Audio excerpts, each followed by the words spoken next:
Welcome to the Enhance Podcasts. In this episode, we continue exploring the importance of the learner voice with Angeliki, Jason, Helen, and David. We're doing that by looking at research findings, personal doubts, and the future of non-formal education. So who are these people that are going to be joining me today? Well, the first one, Jason Farrag, or Jay, as you will hear about him in this podcast, is a lifelong learner and a musician, music producer, and recording mix engineer that is also an educator, from a grassroots to a university level. He recently completed a part-time online master's degree in music business and is highly interested in the future of education as skills and life change. Helen Plant is a researcher in adult education for about 20 years, focusing on research that supports policymakers, providers, and other stakeholders of adult education, with your key area of interest being the learner voice. Finally, we have David Hagendyk, the Chief Executive Officer of Colleges Wales, which is the representative body for the further education sector in Wales. Prior to this role, he was the Director of Learning and Work Institute in Wales, so he carries with him loads of experience on the topic.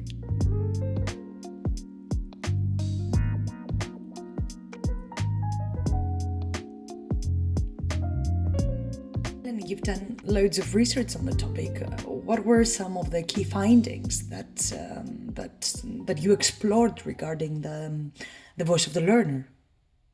I think one of the really key messages to come through, and this also from the wider research in Norway and Basque Country, is none of this happens by magic. You know, it's not a case of if you build it, they will come. You absolutely have to work at putting things in place to make whatever infrastructure is developed inclusive and reach and respond to the whole diversity of learner voices and experiences. And even, you know, the policymakers that we talked to in the Netherlands were saying to us quite openly, you know, we know that we haven't got all of this right in relation to how our policy making is informed by learner voice, and the implementation of the policies around student representation on councils and so on aren't working perfectly. We know there's more we could do. You know, for them, they've got some of the same challenges as we have in the UK around why they can't do everything they would wish to do at this moment in time.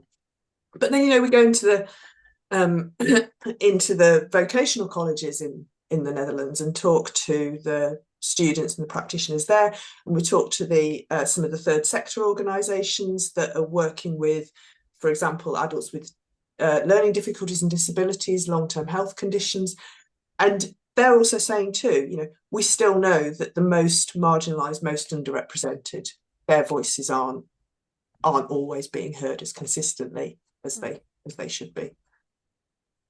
So I think that there was that sort of formal informal distinction felt quite helpful.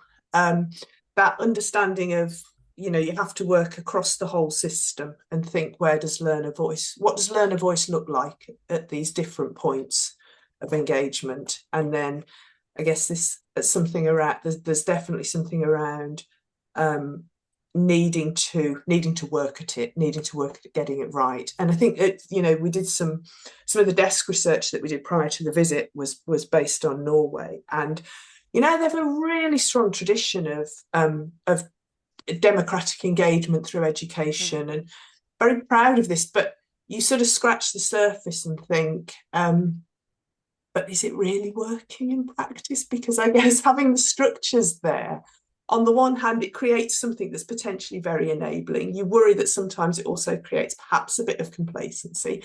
In the Netherlands, it felt like it made them extremely critical of what they got. Almost, you know, they really wanted it to be better than it was.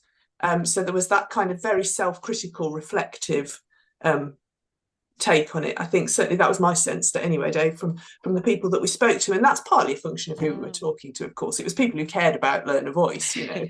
So I guess that's there. But yeah, there's a few sort of reflections from the research. And you asked about voice. I mean, obviously one of the things of interest, and Dave will probably say a bit more about this, being kind of in Wales and seeing how it looks in practice. as I say, one of the administrations that we were looking at was Basque Country, and I think that was sort of started from an interest in. Obviously, there are some parallels in terms of bilingualism and how those sort of how the Welsh language and the Basque language are enabled and supported through voice raising activities of whatever kind and where they might be. There's sort of interesting work taking place in the Basque region around oracy and the ability of Basque speakers to articulate their interests in the Basque language, and see some kind of similar concerns and policy agendas in Wales, which Dave will be able to say more about, I think. Yeah, and I just go before I come on to that, I suppose that point about there was some really, it's really useful when you go to other countries to look at systems. You always know you can rarely, if ever, lift and drop lessons because our cultures are different, our systems are different. Particularly in the Netherlands, the system of how they organise education is so different to ours, really. But there were definite lessons, I think, around ensuring that diversity of voice is heard. Particularly in Wales, we have a tertiary system. We have a new tertiary regulator that goes from school sixth forms to FE, universities, apprentices, adult learners, everything. And I think our worry a little bit is in trying to get a whole tertiary approach, you end up losing the distinctiveness of different voices. And one of the things in the Netherlands, they have a very clear focus on vocational education training learners, the vet learners in the system. There's a national survey for them. There's a very clear focus on what's expected at vet colleges. We heard from some fantastic adult learners as well. And I think to be within that, you have to represent that organisation, you have to be an adult learner. You have to have been an adult learner in the past. And those were learners who had kind of lower levels, starting point of lower levels of basic literacy and numeracy, and who, but still there was a distinct organisation for them that provided that voice, that allowed them to have that voice. And that's Helen's point about, sometimes you build it and they will come, but in this case they won't. You have to do the outreach, you have to do the engagement work. And that was a real lesson for us. So you can't drop systems, but you can pick up lessons. And on the bilingualism, yeah, absolutely. I think it's, we will have, this will matter in different parts of Wales more than others. But wherever an FE learner is, they need to be able to engage and have their voice heard in their chosen language, in English or Welsh. And I think, but there's also a distinct pathway for Welsh medium, for learners who learn through the medium of Welsh or in a bilingual setting. It's not just about being able to have their voice heard in their language of choice. It's also about having that particular pathway represented and understood as well, because they are different things. And it was some learnings in the Basque Country, definitely, but it's I think we're doing some really good stuff in Wales. It's not organised, it's not structured on a national level, and I worry that when we get into a national structure, I don't want to lose the richness of what we do. It's definitely, we can do a lot more, we can do better. I don't want to lose that richness just because all of a sudden a regulator comes and says, you now must do this. And I don't want it to become a tick box exercise. We still got to keep that proper engagement going.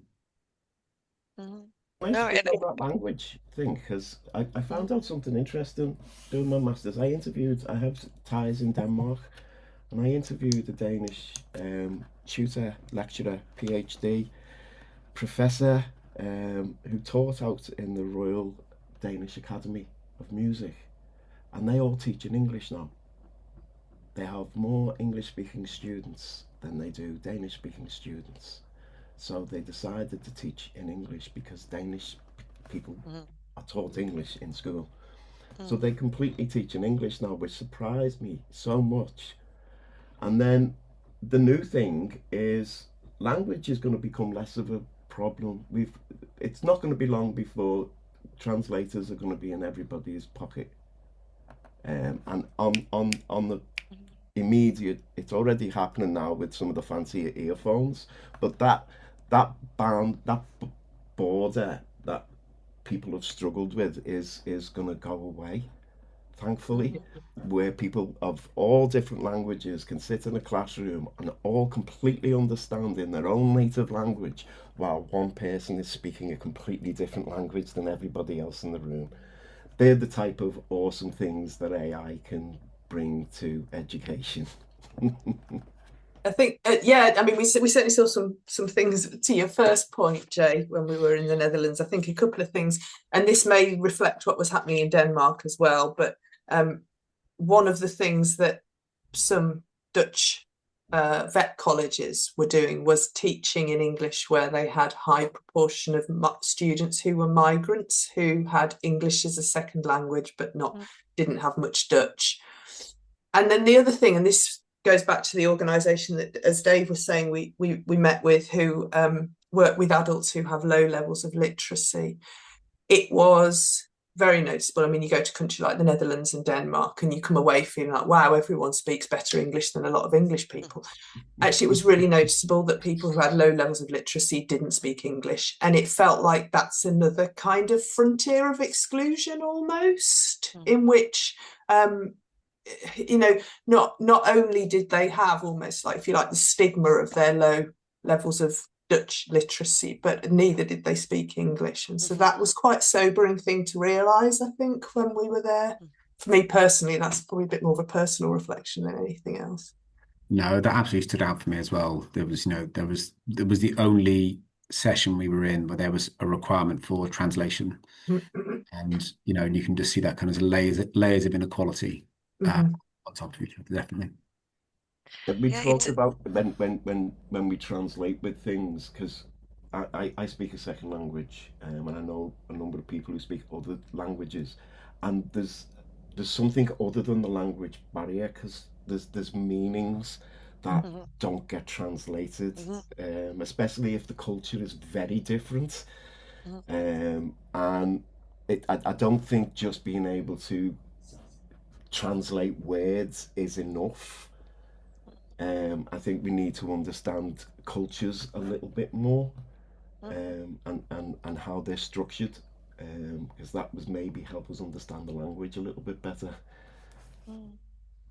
Yeah, and that's a great big question about, like the technology as the intermediate, because it's as you said, it's not the fact that we now have translation, because we already kind of do have it in our pockets. We already have, Google Translate, and very easily we can translate things, and there's the voice command and so on.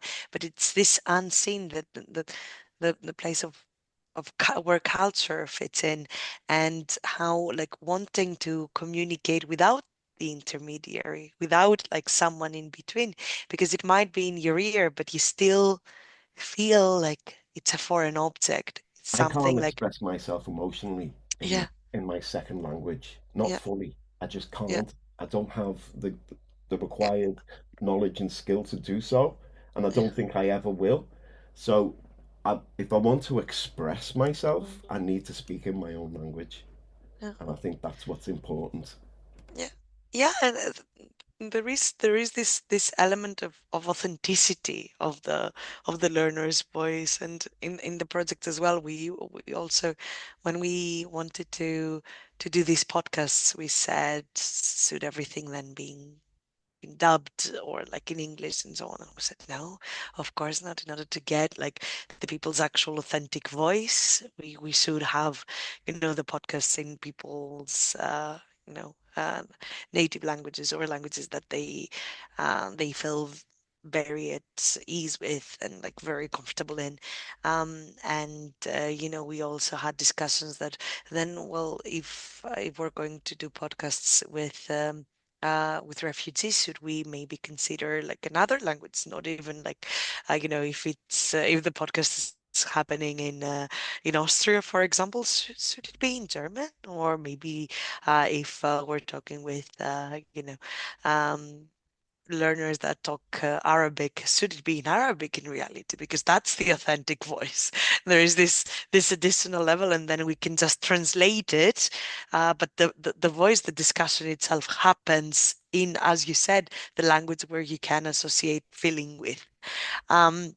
And that's a very, I don't very, think we're very far from interesting. that. I don't think we're Yeah, far from that. Where this mm, could happen in four different languages yeah, live, and that in itself is a massive barrier broken for yeah, a lot of people. Not everybody, but a yes. lot of people.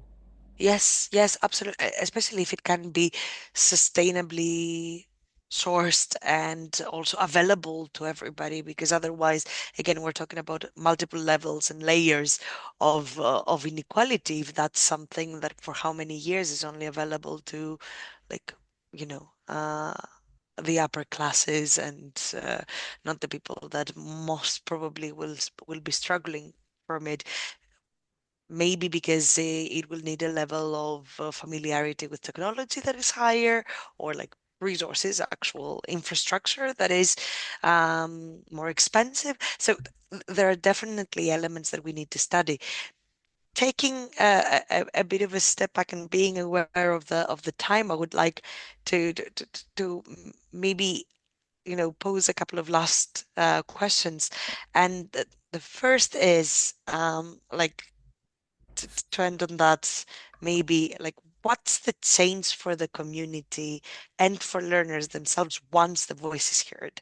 Like, what does it mean to have like the voice of the learner actually listened to? Because, we talked quite a bit about like giving a platform for this voice to exist, but what do we do with this? Is what's the change that we want to see? I, I think for me, I think probably I think it will build confidence in our institutions is one of the most important things. So there's a brilliant book just been written by an academic here in Cardiff, and it's just down the road from where I live, is studying a group of young men in a youth club and their experiences of employment, of education. And it kind of goes back to a similar study in the 1970s, and it tries to draw parallels. And the thing that leaps out for me is just that it isn't a lack of aspiration for learners. They don't not want good holidays, a nice job, a family, a home, all those things. But they have very little expectation in some cases that it will ever happen for them because their experience of school, their experience of education has been such that they just don't have that expectation. I think if we were better at engaging with learner voice and not just engaging, but driving results, driving programs and outcomes, and progression from there. I think one of the outcomes from this could be that we build confidence in our public institutions. I think the outcome I would want to see is, if you have a lifelong learning centre I think there's one just not too far from here. If you have a lifelong learning centre there, that everyone in the community would feel they could walk into that space and be able to engage with the practitioners and the staff and build a curriculum that works for them. That's based on what they need to learn. Now that might be learning to improve basic literacy and numeracy. It might be how to access upskilling and reskilling to get, to move into different types of work. Or it might be, as you were saying, it might be that learning for health and well-being. It might be learning for joy and to build a community with somebody. And I think until that learner voice works, I think sometimes our institutions can feel a bit scary to walk into.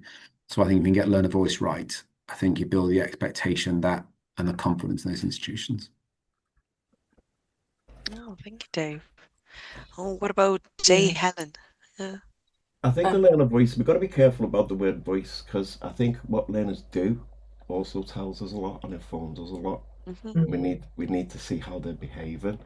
Um, as somebody who spent most of his time learning, then taught, I learn so much from every class I teach.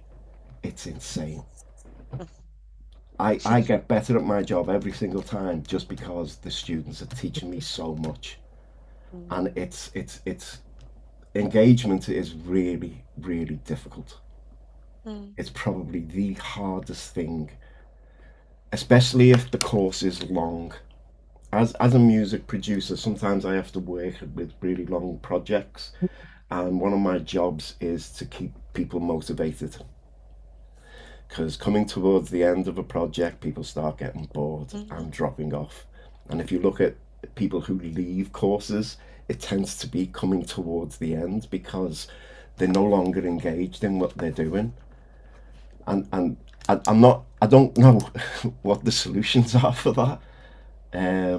I don't know if that's another very individual thing, which I think it might be. I think engaging one individual is going to be completely different from engaging another individual. Yeah. But I think engagement is so important. One of when we were talking about opening up colleges, I was more talking about opening up colleges for communities to teach each other. If we could teach one individual from a community how to teach, and then that individual was responsible for teaching their community, I think the learners would be more open to that teaching because it's coming from, I hate to say this, one of their own. And it adds to that authenticity that you were speaking about, Angeliki, which I think as a teacher, it's very, very difficult to gain a student's trust. And we have to try and do it in such a quick and small amount of time. And I'm lucky, my working past, I could just tell people what I've done in the past, and that offers me some authenticity. A lot of teachers don't have that available to them, and for a student, for a learner, I have to know that the person in front of me is valid, is giving me the correct information that I need to go and do whatever it is I want to go and do. Just if we look at Europe, we don't even have a universal qualification. If I go to Denmark with my masters, they see that as a lower. I'm not as educated as well as they would educate me, so they wouldn't recognise my masters as a masters. And I think that's a big problem, especially when you're talking about immigrants and people who are migrating.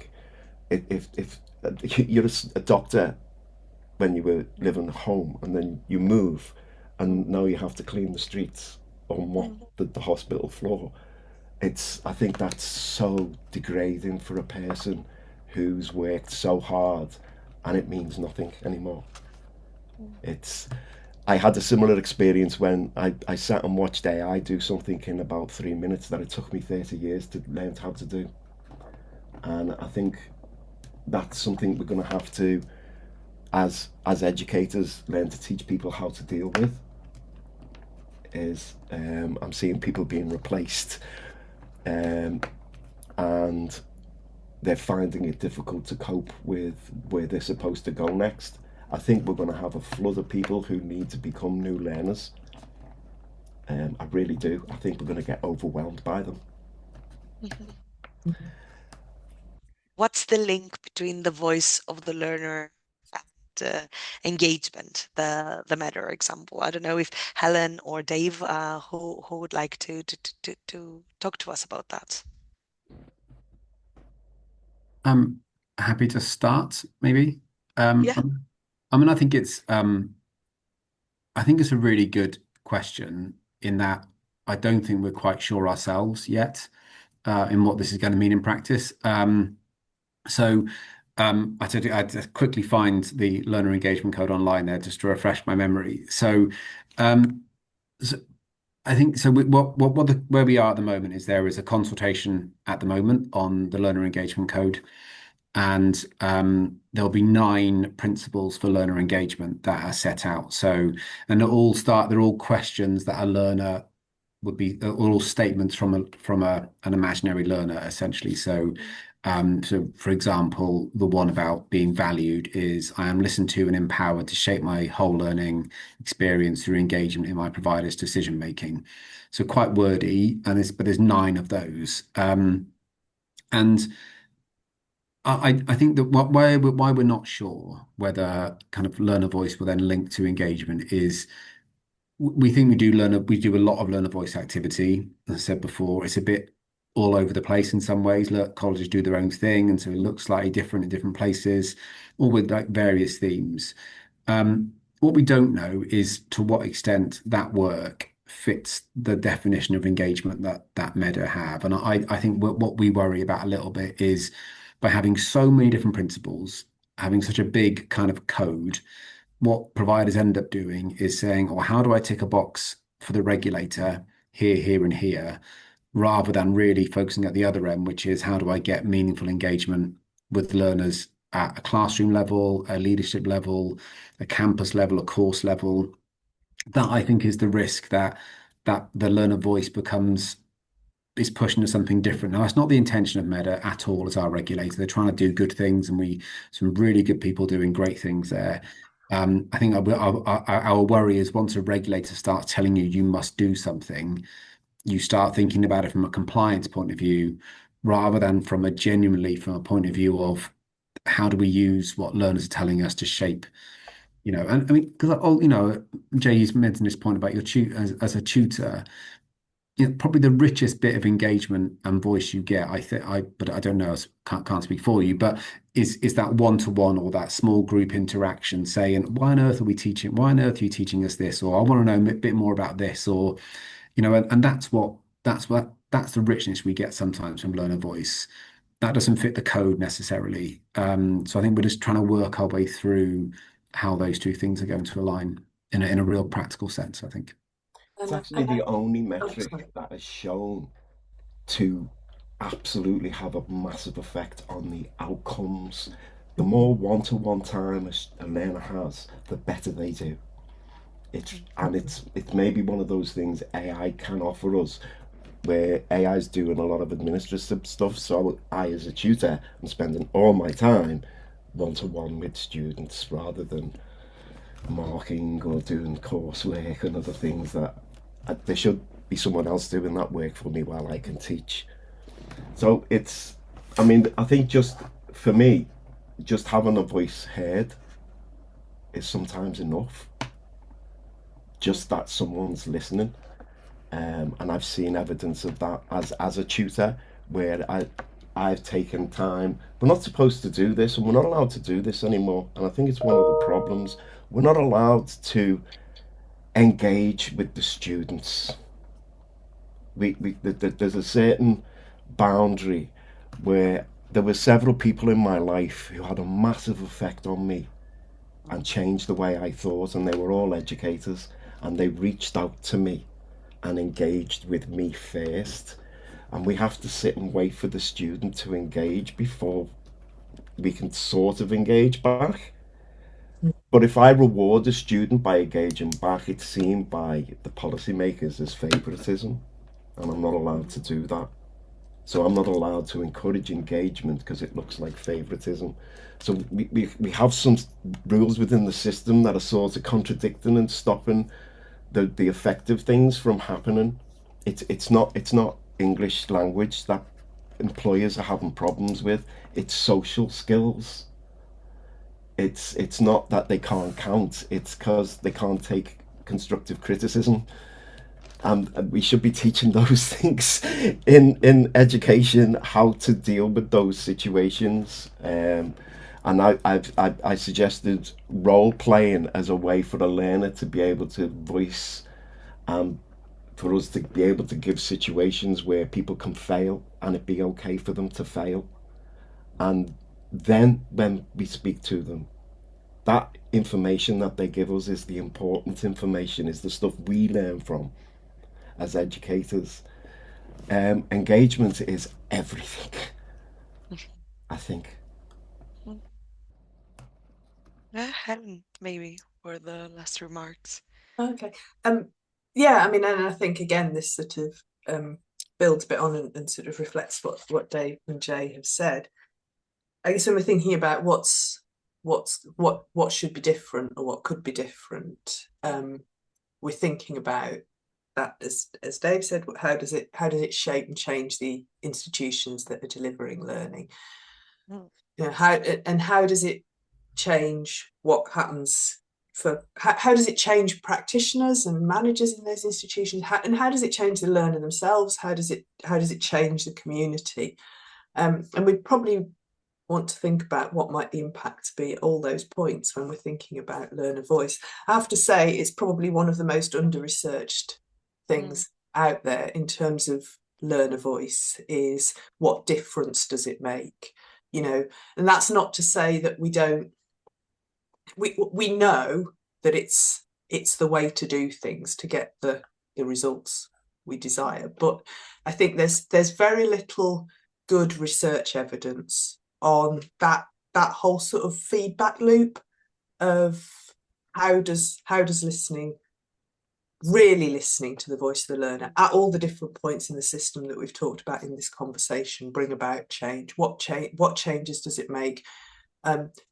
Whose voice is being listened to, who's missing, and all of those things that we would want to understand better. It just feels very under-researched, is the sort of impact and evaluation dimension of this whole sphere, really.